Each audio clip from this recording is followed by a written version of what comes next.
여러분은 무언가를 정말 간절히 소망해 본 적이 있으신가요?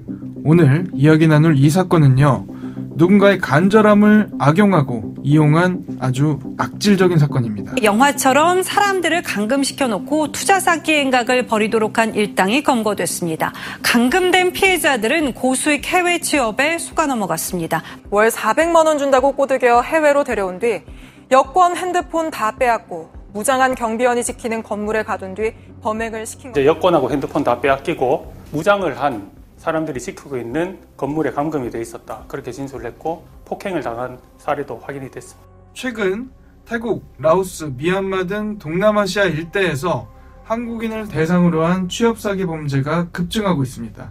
기본급 300만 원의 성과급은 물론 비행기표와 숙소값까지 다 무료로 제공한다는 이야기들. 취업이 너무나도 간절한 청년들에겐 사실 솔깃할 수밖에 없는 조건들일 텐데요. 누군가의 간절함을 악용한 이 악질적인 범죄. 그런데 더 큰 문제는 수면 위로 드러나지 않은 비슷한 범죄 사건들이 너무나도 많아 보인다는 점입니다. 그래서 오늘 이현아 변호사의 사건 엑스파일에서 이 문제 자세히 짚어보겠습니다. 안녕하세요. 이현아 변호사의 사건 엑스파일 이현아입니다. 오늘도 로엘 법무법인 송영은 변호사와 함께합니다. 변호사님 어서 오세요. 안녕하세요. 로엘 법무법인의 송영은 변호사입니다. 오늘 다뤄볼 사건 파일 바로 열어보겠습니다.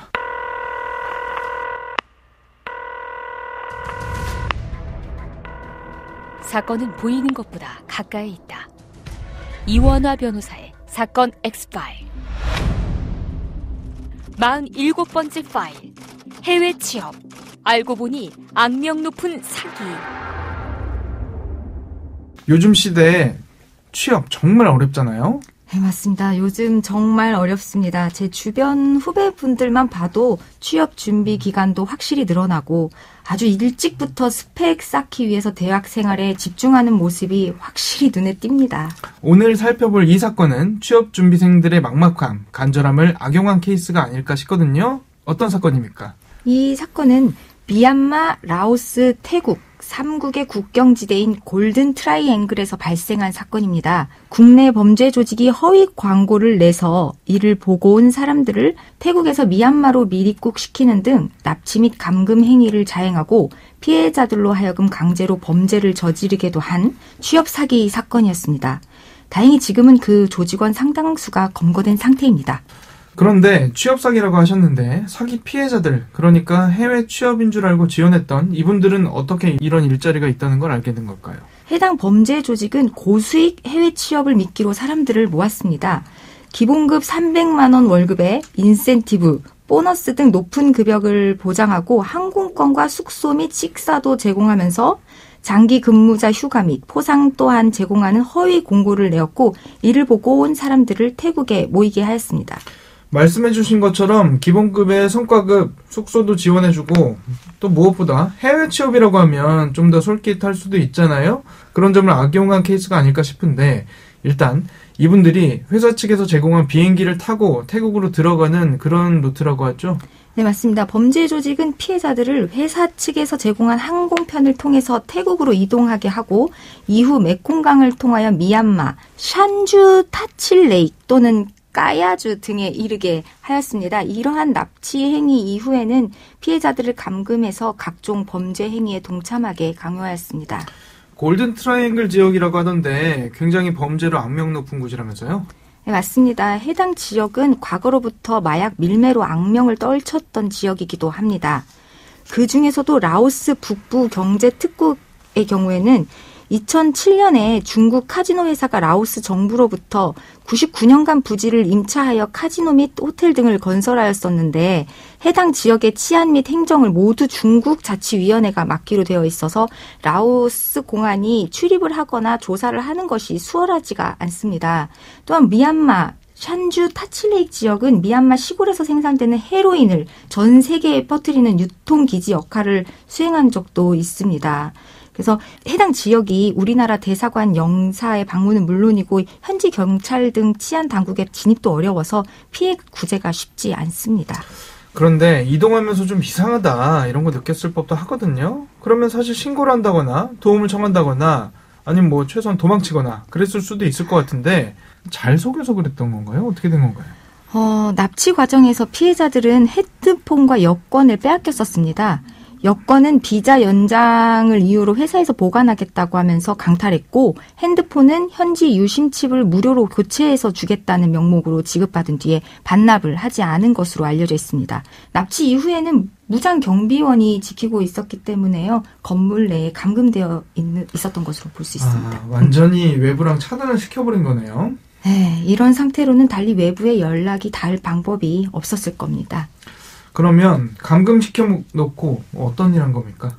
피해자들은 보이스피싱, 스포츠 도박, 콜센터 등 여러 불법 행위에 동원됐었습니다. 그 허위 공고 중에는 IT 전문가를 우대한다는 내용도 있었는데, 이렇게 모집된 피해자들한테는 도박 게임 프로그램을 짜는 일을 시키기도 했다고 합니다.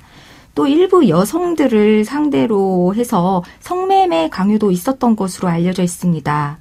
또 다른 일부는 오픈 채팅방을 이용한 투자 사기 범죄에 바람잡이 역할로서 가담하게 한 사실도 알려졌습니다. 비슷한 내용이 영화도 있었던 것 같은데, 오픈 채팅방에서 일종의 바람잡이 역할 같은 거 했다는 거죠? 네, 해당 범죄 조직은 투자 사기가 목적이었던 것 같습니다. 현지에서 사무실을 두고 높은 수익을 약속하면서 비상장 코인에 투자하도록 하는 불법 리딩방을 운영했는데, 요새 비상장 코인 투자 정말 많아요. 네.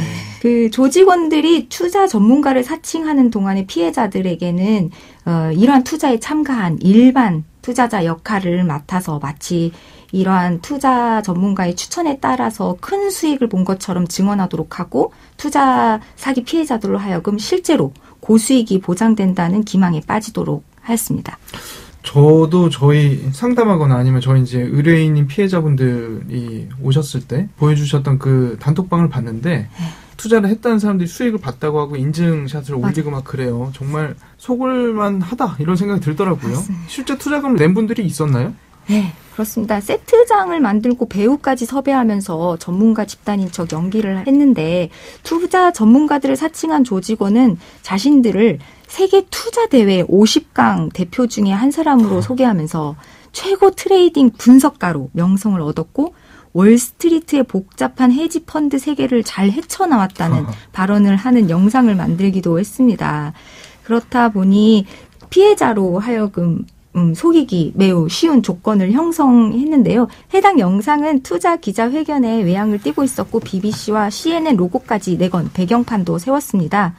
기자 역할을 하고 있는 사람들이 아무 움직임이 없어서 어딘가 어색한 점이 있기도 했는데, 이렇게까지 하면서 SNS로 무작위로 투자 모집 광고를 한 끝에 308명의 피해자로부터 무려 256억 원의 투자금 명목을 받아서 잠적했다고 합니다. 어쨌든 이 사건에 연루된 취업사기 피해자, 그러니까 해외 취업을 한 줄 알고 갔다가 감금당해서 코인 사기에 연루된 분들, 그리고 이들에게 일을 시킨 가해자 중에 몇 명이 이번에 경찰에 검거가 된 거죠?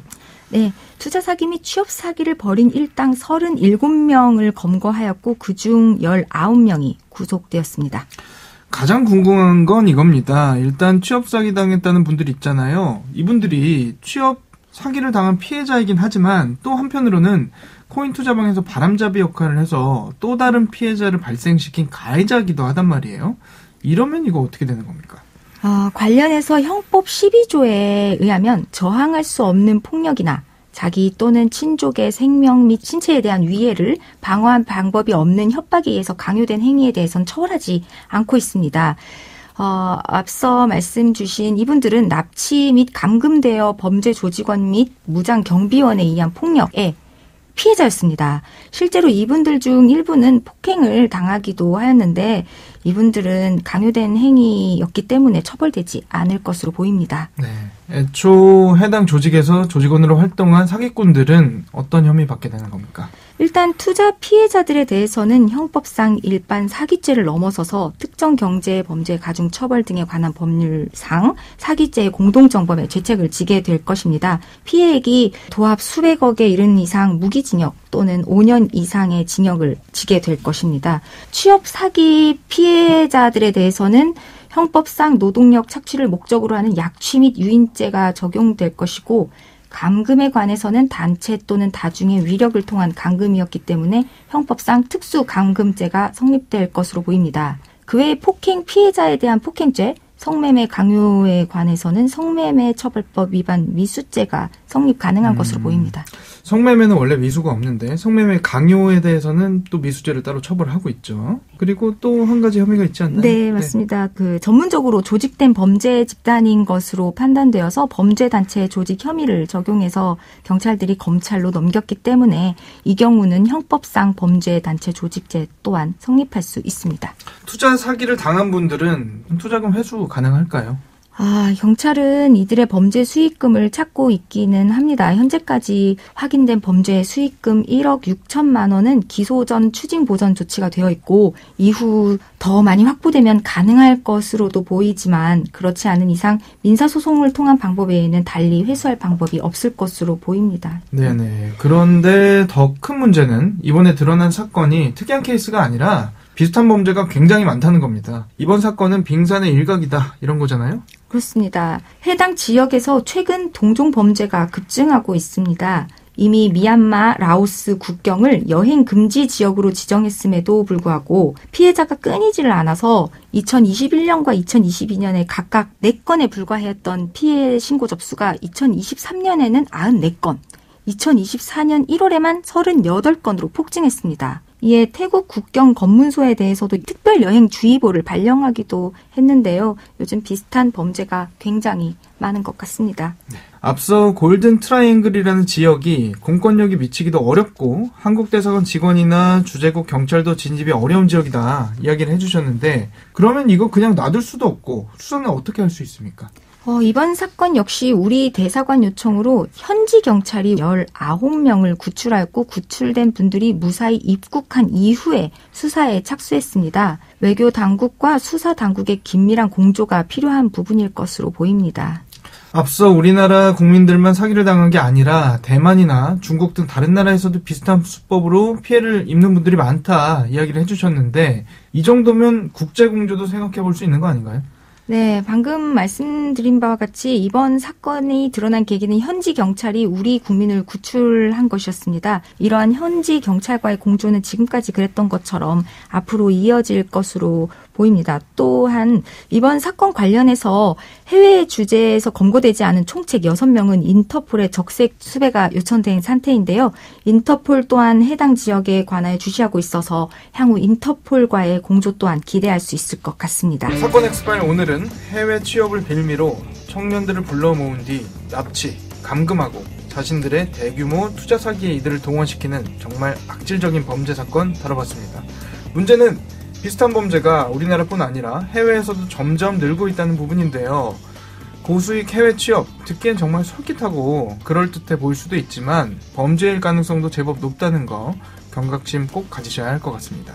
끝곡으로 애즈원, 원하고 원망하죠 들려드리면서 이 시간 마치겠습니다. 여러분은 모두 변호받아 마땅한 사람들입니다. 사건 엑스파일! 여러분 고맙습니다.